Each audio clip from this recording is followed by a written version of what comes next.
हमको ये बात मालूम है कि जब लड़ाई झगड़ा होता है, चाहे मियाँ बीवी का हो चाहे किसी का भी हो, सबसे पहले हाथ कहाँ उठता है? चेहरे ही पर उठता है। अल्लाह के नबी सल्लल्लाहु अलैहि वसल्लम फरमाते हैं, इंसान का जब अल्लाह ने जिस्म बनाया तो सबसे पहले क्या बनाया? चेहरा बनाया।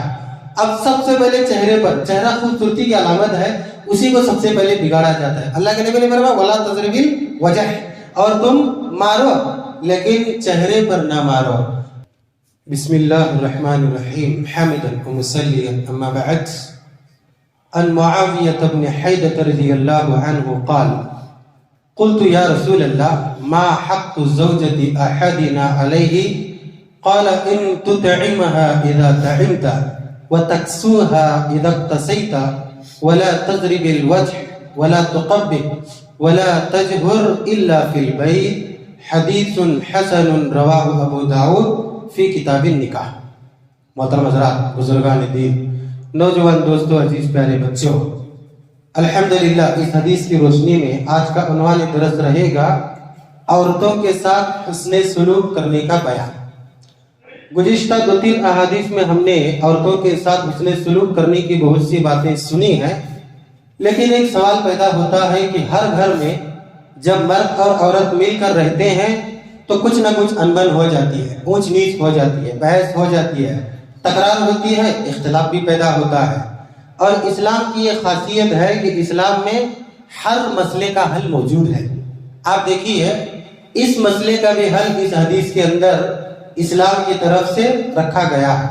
हदीस इस तरीके से है, हजरत मुआविया बिन हैदर रज़ियल्लाहु ताला अन्हु कहते हैं कि एक मर्तबा मैंने अल्लाह के रसूल सल्लल्लाहु अलैहि वसल्लम से पूछा, ए अल्लाह के रसूल, मा हक़्क़ु ज़ौजति अहदिना अलैहि, हमारी बीवी का हक हम पर क्या है? तो अल्लाह के नबी सल्लल्लाहु अलैहि वसल्लम ने फरमाया, अन तुतइमहा इज़ा तइमता, जब तुम खाओ तो अपनी बीवी को भी खिलाओ, और जब तुम कुछ कपड़ा पहनो तो अपनी बीवी को भी कपड़ा पहनाओ, और अगर कुछ इख्तिलाफ की बात आए, बात हद से बढ़ जाने का मसला हो, मारो लेकिन चेहरे से इज्तिनाब करो, और वला तुक़ब्बिह, उन्हें बुरा भला ना कहो, और अगर जुदाई का मसला भी पेश आए, वला तहजुर इल्ला फिल बैत, जुदाई इख्तियार करो लेकिन सिर्फ घर में। इस हदीस को इमाम अबू दाऊद ने किताबुन निकाह के अंदर नकल फरमाया है। इस हदीस के अंदर एक तो औरतों के साथ हुस्ने सुलूक करने की तालीम दी गई है। किसी भी तरीके से औरतों के साथ हुस्ने सुलूक करना चाहिए, लेकिन कोई ये ना कहे कि मजबूरी में औरत के साथ हुस्ने सुलूक करना है, चाहे औरत कैसी भी हो, ऐसा नहीं है। बल्कि तादीब भी इस्लाम के अंदर है, अदब सिखाना भी इस्लाम के अंदर है, हद और सजा का भी जिक्र इस्लाम के अंदर मौजूद है। अल्लाह के नबी कहते हैं कि एक मर्द के लिए जरूरी है कि जब वो कुछ खाता है तो अपनी औरत को भी खिलाए। अगर वो अच्छा बुरा पहनता है, अपनी औरत को भी पहनाए।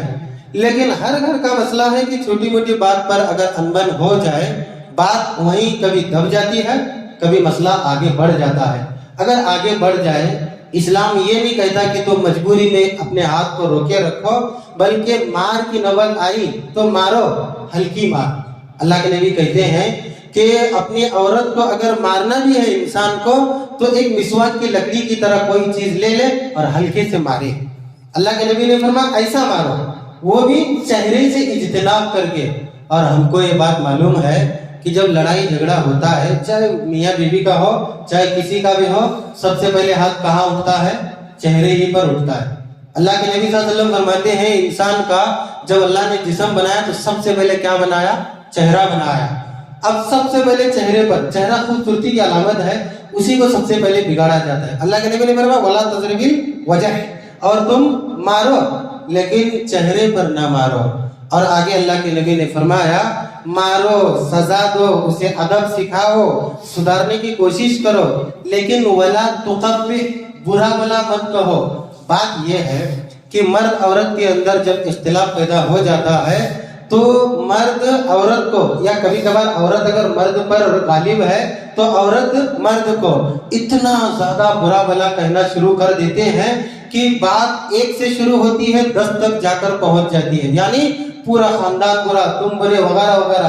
बुराई नहीं करना है, چاہے کتنا بھی بڑا گنہگار کیوں نہ ہو، اگر اس کا قتل بھی جائز ہو یا اس کا ہاتھ کاٹنا ہو، بڑے سے بڑے گنہگار کو برا بلا نہیں کہنا ہے، مارنا ہے، سزا دینا ہے، ادب سکھانا ہے، لیکن برا بلا اسلام نے کہنے کی اجازت نہیں دی ہے، عورت کو بھی نہیں کہنا چاہیے۔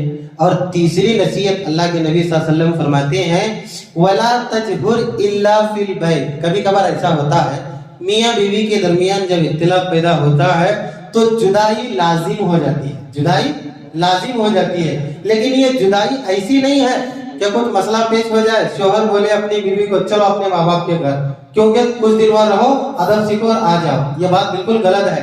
اللہ کے نبی نے فرمایا تم اپنی عورت سے جدا ہو، لیکن گھر میں جدا ہونا ہے۔ کیسے گھر میں جدا ہونے کا مطلب؟ اس کو بستر سے الگ کرو، اور ایک عورت اگر واقعی میں وہ عورت ہے تو بستر کی جدائی اسے ہرگز برداشت نہیں ہوگی۔ اگر کھانا پینا چھوڑ دیا جائے انسان، بات بھی چھوڑے، بات تو اسلام نے چھوڑنے کی اجازت نہیں دی ہے، ہم سب مرد ہیں جانتے ہیں، اللہ تبارک و تعالیٰ نے ایک فطرت ایسی رکھی ہے کہ عورت ایک ہی گھر میں ایک ہی کمرے میں بستر سے جدائی برداشت نہیں کرتی ہے۔ اللہ کے نبی نے فرمایا تم جدائی اختیار کرو لیکن اپنے گھر کے اندر۔ لوگ کیا کرتے ہیں، یہ جو جدائی اور اختلاف کی بات ہے پورا گھر کے باہر جب تک گھر کے باہر نہیں لاتے تب تک صبر نہیں ہوتا ہے۔ ہاں اگر کوئی بہت زیادہ بڑا مسئلہ ہو جائے تو پھر یہ جدائی گھر کی بھی جدائی میں تبدیل ہو سکتی ہے۔ اگر بڑا مسئلہ ہو جائے، بہت بڑا مسئلہ، طلاق کی بات چل رہی ہے یا خلا کی بات چل رہی ہے یا بہت بڑا لڑائی جھگڑے کا مسئلہ ہو گیا ہے یا کوئی لڑائی جھگڑا نہیں ہے دوسرا کوئی مسئلہ ہو گیا ہے، تو عورت کو اس کے ماں باپ کے گھر انسان چھوڑ سکتا ہے۔ یہ کب بہت بڑا مسئلہ ہو جائے، چھوٹی موٹی بات کو چلو ماں باپ کے گھر کو نہیں، تمہارا گھر کیوں ہے، اللہ نے تمہارے نصیب میں اس کو لکھا ہے۔ اللہ کے نبی صلی اللہ علیہ وسلم کے ساتھ بھی ایسے ہی ہوا۔ اما عائشہ صدیقہ پر جب تہمت لگی تو اللہ کے نبی نے حضرت عائشہ صدیقہ کو ابو بکر کے گھر کو بھیج دیا۔